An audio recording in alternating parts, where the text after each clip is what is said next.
இந்த படத்தை பத்தி ஒரு லைன்ல வந்து சந்தானம் அவர்களே வந்து சொல்லியிருப்பாரு, தெளிவா சொல்லிட்டு இருப்பாரு. நல்லா இருக்கிற படத்தை வந்து நல்லா இல்லைன்னு சொன்னாலும் நல்லாதான் இருக்கும், நல்லா இல்லாத படத்தை நல்லா இருக்குன்னு சொன்னா நல்லா இருக்காது. இதுதான் உண்மையான ஸ்டோரி, கரெக்டா சொல்லியிருக்காரு. அதே போல நான் உண்மையா சொல்றேன், படம் நல்லாவே இல்லை.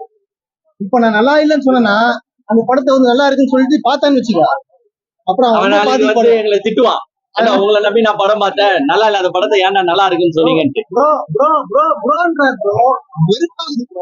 அது ஏன் ப்ரோ பேசுறதே பேசுற மாதிரி இருக்கு. அதாவது அந்த ஸ்லாங்கே சரியில்லை அவருக்கு, அதுல ரொம்ப கிரிஞ்சா இருக்குது. சந்தானத்தோட கிரிஞ்சு நடிப்பை இந்த படத்துல பாருங்க, குழந்தை மாதிரி நடிச்சிருக்காரு. இந்த நடிக்காதவன் ஃபர்ஸ்ட் படம் நடிப்பான் பாருங்க, எப்படி நடிக்கணும்னே தெரியாம அவரு ஆக்சுவலா இந்த படத்துக்காக தான் அந்த பாட்டை எழுதினாரு நினைக்கிறேன். பாப்கார்ன் காசு கோவிந்தா, பார்க்கிங் காசு கோவிந்தா, ஹீரோயின் நடிப்பு கோவிந்தா, ஹீரோ நடிப்பு கோவிந்தா, மொத்த படமும் கோவிந்தா. இந்த கோவிந்தாக்கெல்லாம் பீட் போட்டிருக்காடே, கேள்வியை கூட்டி நீங்களே பாயிண்ட் போட்டுருக்காங்க. இல்ல பாட்டே இல்ல, பாட்டே இல்ல. இதுல மிகப்பெரிய பிரச்சனை இந்த கதையில என்னன்னா, இந்த கேம் ஷோக்குள்ள போறவங்க யாரு, ஆமா படத்துக்கு நெகட்டிவ் ரிவ்யூஸ் கொடுக்குறவங்கள கொலை பண்றாரு. அப்புறமா வந்து அவங்கள கேம் ஷோக்கு அனுப்புறாங்க. இப்போ படத்துக்கு நெகட்டிவ் ரிவ்யூஸ் கொடுக்குறவங்க தான் மெயின் கேரக்டர். இவரு நெகட்டிவ் ரிவ்யூஸ் கொடுத்த மாதிரி சீனே இல்லையா அங்க படத்துல. அப்புறமா நான் எப்படி உட்காந்து பார்க்க முடியும்? எடுத்த மாதிரி ஃபர்ஸ்ட் 20 மினிட்ஸ் இவங்க டைரக்டர் என்ன பண்ணிருக்கணும்னா, ஒரு 3 படத்துக்கு நெகட்டிவ் ரிவ்யூஸ் கொடுக்குற மாதிரியும், அதால வர பிரச்சனைகள், அதால இவர் என்னென்ன பாதிக்கப்படுறாரு, இல்ல ப்ரொடியூசர் தரப்பு என்னென்ன பாதிக்கப்படுது, இத ஒரு 20 மினிட்ஸ் ஓட்டிட்டு அதுக்கப்புறமா நீங்க கேம் ஷோக்குள்ள எடுத்து போயிருந்தா மேபி படம் உட்காந்து பாத்துருக்க முடியும். நீங்களும் டிராக் பண்ணிருக்க தேவையில்ல. 2 ஹவர் தூக்கிட்டு போய் அந்த பேய் வீட்டுல உட்கார வச்சு, அம்மா இப்ப என் வீடு போனாலும் பேய் வீடு மாதிரிதான் இருக்கும். மொட்டை ராஜேந்திரன் தான் வந்து காப்பாத்திருக்காரு கொஞ்சம், ஓரளவுக்கு ஒரு காமெடி, மற்றபடி சுத்த வேஸ்ட். காமெடி இல்ல தெரியுமா ப்ரோ, அவர் ப்ரோன்னு சொல்லிட்டுதான் காமெடி. அப்புறம் ப்ரோ யாருன்னு சொல்ல மாட்டாங்க. நான் மறந்துட்டேன் அந்த வார்த்தையை. கருப்பா இருக்கு ப்ரோ, பாத்தீங்கன்னா எனக்கு வருது பாருங்க படம். நல்லா இருக்கா இல்ல ஹீரோ? தயவு செய்து வந்து இப்போ நடிக்கிறாப்புல, எங்க தலைவன் கூட எஸ்டிஆர் நடிக்கிறாப்புல, அதே மாதிரி போயிடணும். அதே மாதிரி நச்சு. ஆமா பெஸ்ட். சந்தான சார் வந்து ஆக்டிங் வந்து இப்ப ரொம்ப கிரிஞ்சா மாதிரி இருக்காரு. அவருக்கு எப்படின்னா படம் ஓட வைக்கணும்னு புதுசா நான் ட்ரை பண்றேன்னு கிரிஞ்ச் பண்ணிடுறாரு. ஒண்ணுமே இல்ல, ஹீரோயின்ஸ் யாரு இருக்காங்கன்னு தெரியல, திடீர்னு பேய் ஏன் வருதுன்னு தெரியல. இந்த கதையெல்லாம் அந்த டைரக்டரை நான் கேட்கறேன், கொஞ்சம் மனசாட்சி இருக்காங்க. ஆர்யா சார் இப்படி தூக்கின்னு போய் செஞ்சு விட்டீங்களே, கலக்கிங்கதான் நான் குதிப்பேன்னு தள்ளி விட்டுருக்கு. இன்னைக்கு இந்த படத்தை எவ்வளவு ஒரு இதோட வந்தேன் தெரியுமா நானு. சந்தான படம் நல்லா ஒரு படத்தை DD2 அக்யூஸ்ட் 1 இதுல இருந்தே அவர் ஃபேன் நானு. எப்படி போனாலும் மனுஷன் படத்துல ஒரு கதை இருக்கும்டான்னு. ஆனா இங்க வந்தா மனசாட்சியே இல்லாம பண்ணி வச்சு இல்லங்க. ஒண்ணும் இல்ல ப்ரோ, நம்ம டென்ஷன் ஆகுது. படத்துல பிடிச்ச விஷயம் பாத்தீங்கன்னா, 3 கேர்ள்ஸ் இருக்காங்க. அவங்க வந்து முட்டிக்கு கீழே நான் ட்ரெஸ்ஸே போட மாட்டேன் அப்படின்ட்டு முடிவு பண்ணி படத்துல வந்து அயர் பண்ணிருக்காங்க. எல்லா சீன்லயுமே முட்டிக்கு மேலதான் ட்ரெஸ்ல இருக்காங்க. அது வந்து ஒரு கொஞ்சம் நீங்க சின்னதா நீங்க எல்லாம் தப்பெல்லாம் நினைச்சீங்க, தப்பா எடுத்துக்காதீங்க. அதே போல வந்து நான் வந்து படம் வந்து பாத்தீங்கன்னா இந்த விஷயம் படம் படத்துல படம் போட்டோன்னு கண்ண முட்டாங்க. ஸ்டார்டிங்ல இருந்தே எப்போ அந்த பிரசாந்த் மூஞ்ச காட்டிங்களோ அந்த படத்துல நம்ம பாண்டாக்கார டீமாங்கல்ல அவரை காட்டிருக்காங்க. எந்த படத்துலயும் போடாது, எந்த படத்துல போடுறது ஃபிளாப் தான். அவங்க ஸ்டார்டிங்ல காட்டினாங்க, இந்த திருஷ்டி புஷ்டி வச்ச மாதிரி படம் அப்படியே வந்துது.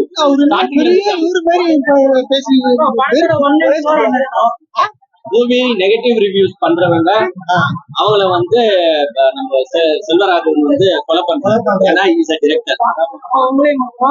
எல்லாரும் எங்கேயும் தான் சொல்லி அந்த கோவிந்தா பாட்டுல பாத்தீங்கன்னா, கோவிந்தா பாட்டுல வந்து சந்தானம் வந்து கண்ணாடி போட்டு இருந்தா ரிவ்யூஸ் வந்து ஆக்சுவலா ஆமா ரிவ்யூஸ் வந்து கண்ணாடி போட்டு கொடுக்கலான்ற ஒரு இதை செட் பண்ணதே யாரு? இந்த ரோஸ்ட் பிரதர்ஸ் தான். அதை பார்த்து மேபி சந்தானம் இன்ஸ்பயர் ஆயிருக்காரு எனக்கு தெரியல. அவரும் கண்ணாடி போட்டு தான் ரிவ்யூ கொடுத்திருக்காரு. எங்களதான் கலாய்ச்சிருக்காரு, பல டீம்ஸ கலாய்ச்சிருக்காரு.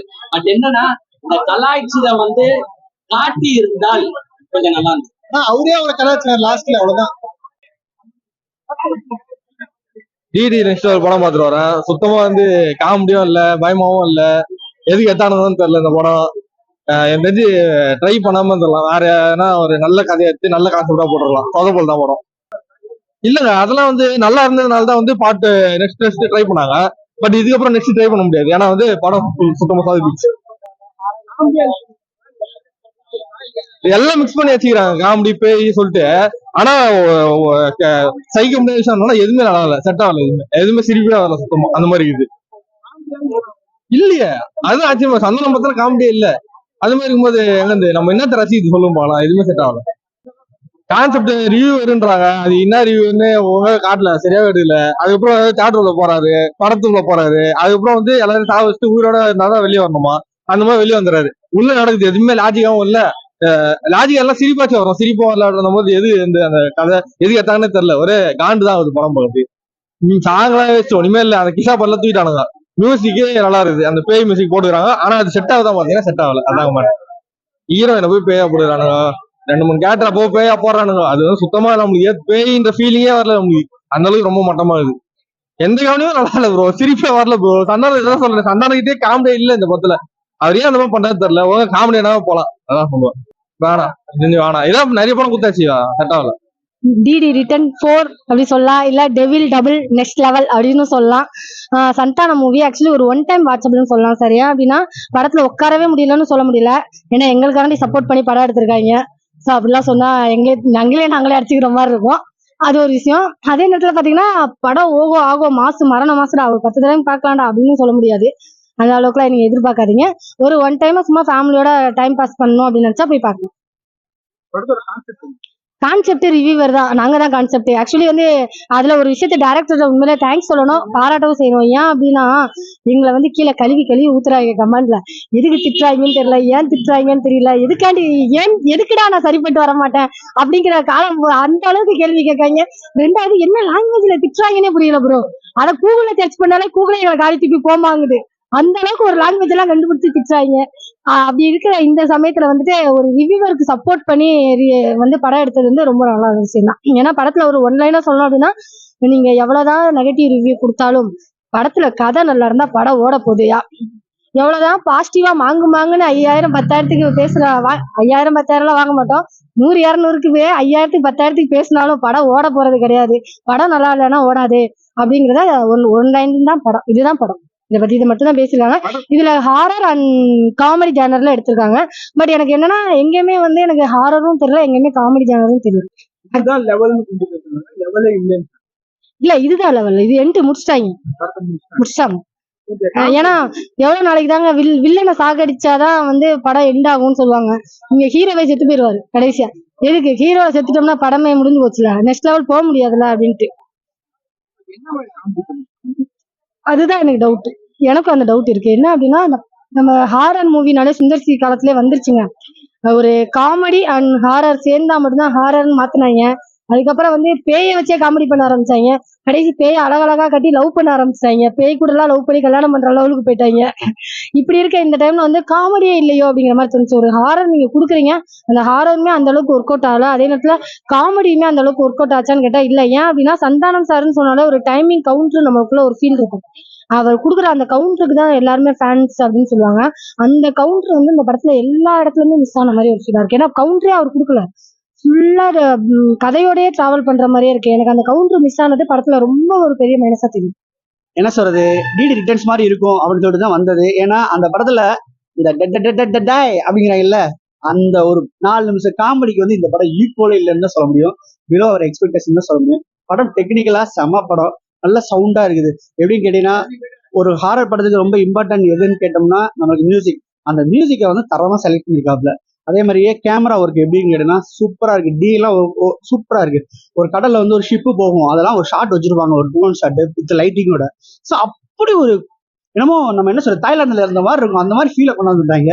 ஸோ அந்த மாதிரி ஒரு சூப்பர் படம் தான் சொல்ல முடியும். ஆனா கான்செப்ட் வைஸ் என்ன பண்ணிருக்காங்கன்னு சொல்லிட்டு கேட்டீங்கன்னா அந்த அளவுக்கு ஒர்க் அவுட் ஆகல. எனக்கு பர்சனலா வந்து அந்த படம் கனெக்டே ஆகல. ஒரு ரிவ்யூஸ்ங்கிறவங்க யாரு அப்படின்னா அவர் சந்தானம் ஒரு ரிவ்யூவர்ஸ் இதனால என்னென்ன பிரச்சனை சந்திக்கிறோம், இதனால என்னென்ன அஃபெக்ட் ஆகுது, குடும்பம் எப்படி அஃபெக்ட் ஆகுது, ஸோ ரிவ்யூ கரெக்டா பண்ணணும் அப்படிங்கிறது கரெக்டா சொல்லியிருந்துக்கணும்.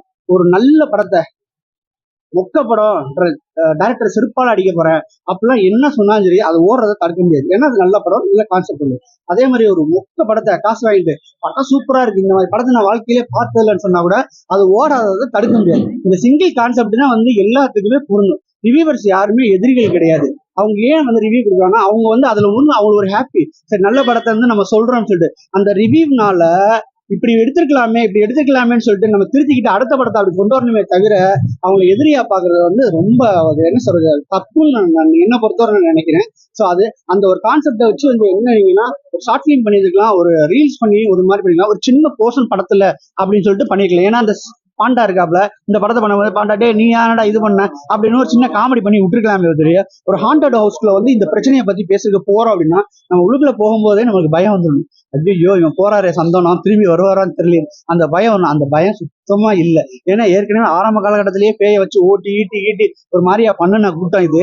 இப்ப நீ பேய் படம் வச்சிருக்கேன், நீ பயப்படுங்கன்னு சொன்னா யாரு பயப்படுவா? அதுதான் இந்த படத்துக்கு மைனஸா போயிடுச்சுன்னு நினைக்கிறேன். டெக்னிக்கலா படம் நல்லா இருக்கு, ஒரு தடவை பார்க்கலாம். வரிசையா பேய் படமா வந்தவங்க இல்ல இப்படி கூட வச்சுக்கலாம். நீங்க பேய் படம்னா நீங்க பேய் படம் மாதிரி கொண்டு வாங்க.